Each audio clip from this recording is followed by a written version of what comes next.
Hello, welcome to the sideboard here at the StarCityGames.com Open Series Invitational in Seattle. I'm Nick Miller alongside Brad Nelson. Hello, you're not actually alongside, you're alongside CVM. I'm on the other side.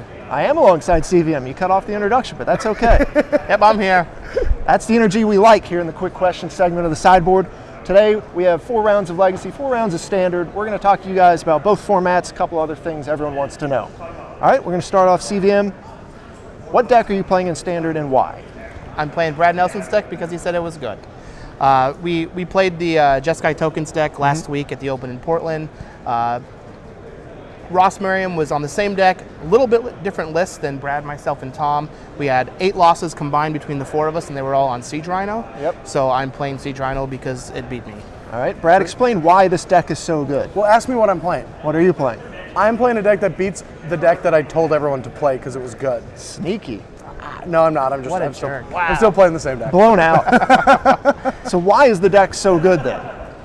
It's just, I think, the version of Obzon Whip that is going to be best positioned for this tournament. Like how every metagame, develops, there's always something you can do every week that just puts you a little bit ahead of everyone else. And so it's just a regular Whip deck, except we're leaning heavy on Reclamation Sage in the main deck. So we have 3 in the main deck. The perfect situation where everyone's on whips, everyone's on ascendancies, this card's going to be really good. But our sideboard is set up really well for the mirrors along with the Obzon Whip or Obzon mid-range matchup, because we're not playing any Planeswalkers and we're just going up to a 4th whip and just trying to play read the bones control strategy after sideboard and just, be ahead when all the dust settles. So very much like the Obzon mechanic, we want to outlast everyone. All right. So you have switched to the Obzon Reanimator to make to take advantage of the Jeskai tokens, which you have fallen trap to? Yes. How do you feel about this? I mean, the tokens deck was awesome, and believe me, there were a lot of late nights spent trying to figure out how to fix the matchup against Siege Rhino, and ultimately we just came to the conclusion that Brad was right and we should just be playing it ourselves. I'm right. I'm always right. They should just listen to me from the beginning. What is the best Goblin Rabblemaster deck in Standard? Oh, definitely the Jeskai Tokens deck, just because it gives you a plan B. The thing about Rabblemaster in this format that makes it such a unique card is that it's so good on the play in game 1, and then it only gets worse after that. Like it's worse on the draw, it's worse after sideboard. But when you're on the draw with a Rabblemaster deck, it's just the card you loot away with Ascendancy. So on the play, you just slam your Rabblmasters. On the draw, you slam your Ascendancies, loot them away when they're bad. But sometimes they just pick up free wins because it's just it's a game win in a can, right? Like if you don't kill it over 2 turns, or if you're stumbling, it just deals 1, then 6, then 8, and then lethal. So it's just a very powerful card. All right. Yeah, I feel the same way. The Jeskai Ascendancy Tokens deck is just the best Rabblemaster deck. It really is no question. I guess you could play it in like mono red. You could try and play like a more traditional tempo Jeskai deck with Mantis Rider. But I mean, that deck just can't beat the tokens version, so why would you be on it in the first place? Yeah, pretty much the tokens deck is the best Red-White X deck in the mirrors of Red-White X decks. Okay. So it's going to beat all of those decks out of the field. So you said you're switching over to the whip side of things. How would you go about beating the whip decks in the Standard format we're in? Well, there's this little sage that comes in and blows up all the other whips, and we are playing 4 in the 75 along with an Utter End in the sideboard, and I just want to have whip advantage the entire matchup. So having 4 whips to their 3, having 4 sage to their 2 or 3, having read the bones as the other source of card advantage, and not having to lean heavy on my rhinos like a lot of the others will have to.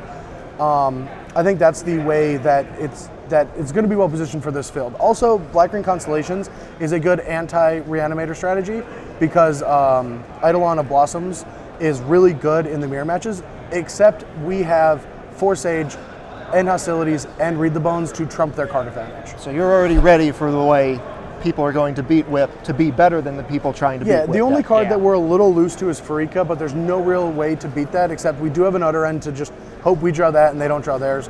But I didn't want to play more enchantments to deal with the Farikas or races or any of that stuff, so.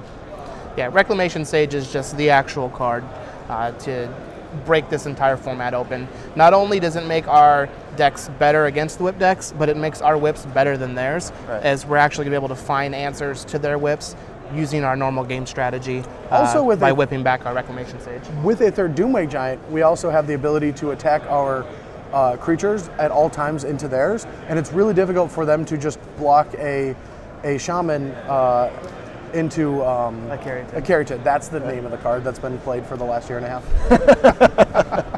Got it.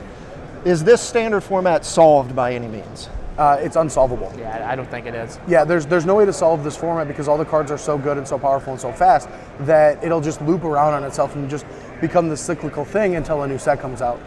The cards are just too good. Wizards has found a way to make mana good but not broken, right? Because there's a lot of tap lands and there's a lot of long games. So like when we go too far up on the spectrum, people can just come with more aggressive strategies, and it's all about picking what's good next week.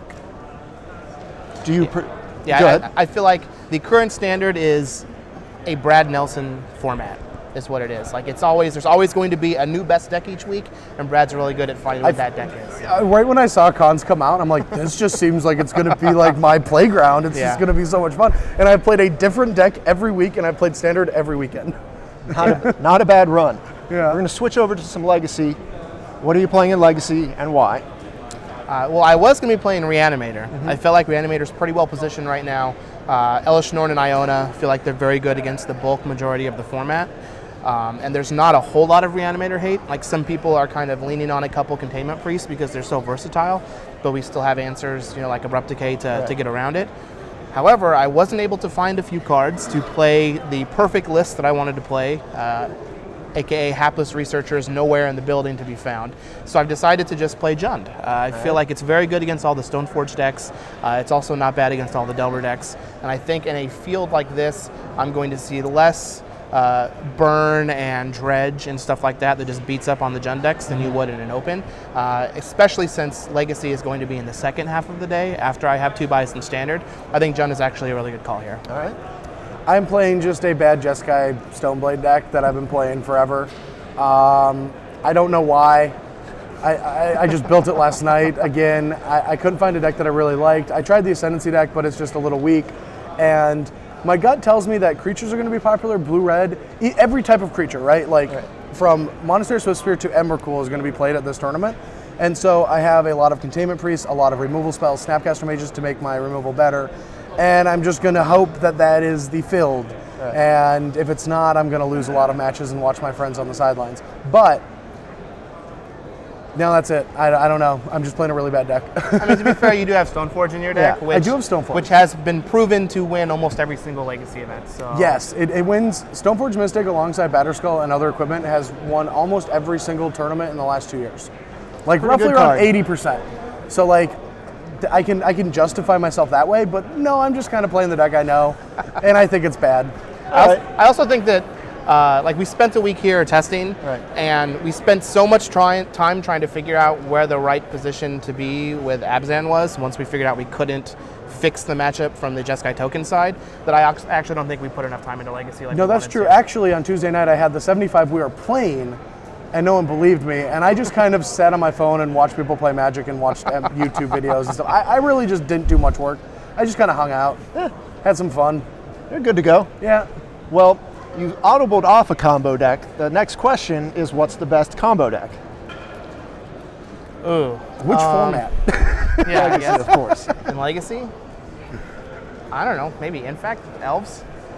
I don't really know if there's like a clear-cut best combo deck. I think that like Elves, Infect, Sneak and Show, maybe Storm. Like I think that they're all kind of pretty good, but I don't think there's one that's head and shoulders above. I think Sneak and Show is going to be really well positioned for this weekend because it's just been ignored for so long, and everyone's like trying to Treasure Cruise or Chalice or do all this stuff that to metagame against each other, and so with that logic, I kind of jumped a step ahead, and that's why I'm playing Containment Priests, and that's why I'm really leaning on them. I have one in my main deck.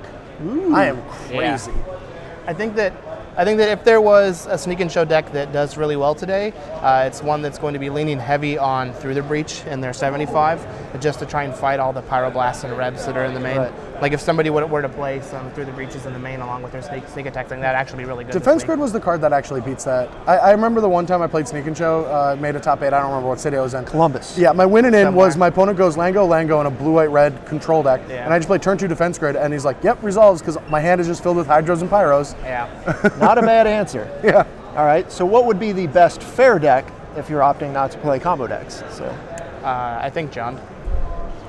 You're just looking to just beat up all the creature decks. Yeah, well, I guess the Stoneforge decks can be considered fair, even though I think Treasure Cruise is a real messed up Magic card.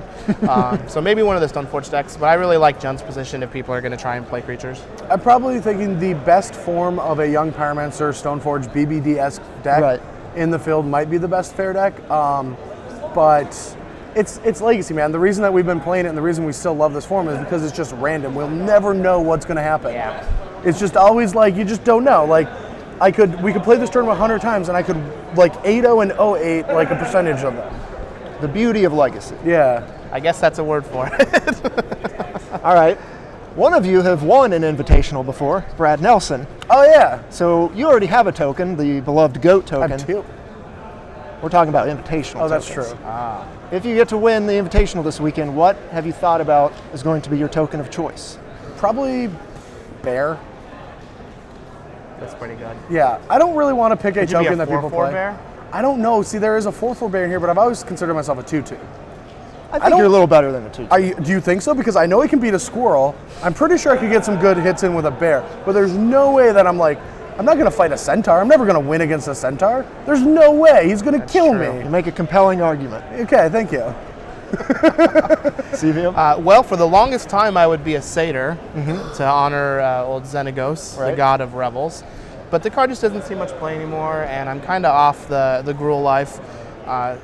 We don't Did you have not any. choose the Gruul life? We don't have any soldiers currently, so I think that I would be a 1/1 We have so many white humans, soldiers, though. but they're not soldiers. It's true, but we all use them for But they're not correct. Yeah. So I think I would be a soldier. I would have been a Xenagos back the second time that I top-8'd an Invitational, because I realized that in that event that I had 4 Xenagos in both of my main decks to get me into the top 8s. Yeah. So I'm like, I have to, become the satyr, become the card that's got me there.